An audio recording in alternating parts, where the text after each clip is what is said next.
देग्लायनि गोदान बोसोरनि मागो दमासिनि आइ आफा रायजो राजा बाथौआरि बयखौबो जों दुलाराय बाथौ गौथुमनिफ्राय गोजोन हामलायबाय। बर' हारिया मोनसे हारिल' नङा, बर'आ मोनसे बिराद गिदिर हारिमा आरो गाव हारसिं मोनसे हारि। आरो बे बर' हारिमाहा माखासे हारि दङ, जेरैहाय सन'वाल, डिमासा, राभा,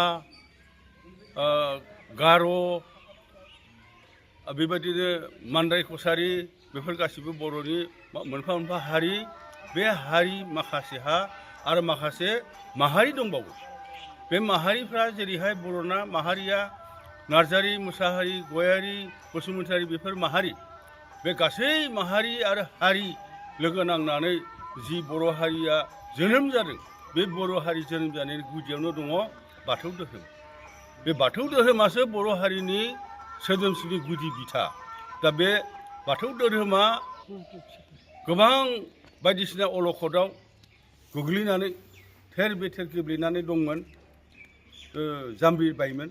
बे जामब्रिनाय बाथौ धोरोमखौ बर'नि माखासे गोरों गोराया ज' जानानै 1992 मायथाइनि 16 मेआव बाथौ धोरोमखौ बुरखांफिननो, बर' हारिखौ बोखांफिननो थाखाय ज' जानो हादों।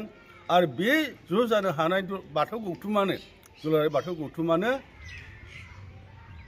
बे बाथौ धोरोमखौ मोजाङै फोजाखांफिननो थाखाय मोनसे थि गोथार सान सायख'नानै लादों। बेनो जाबाय मागो दाननि नैथि मंगलबार।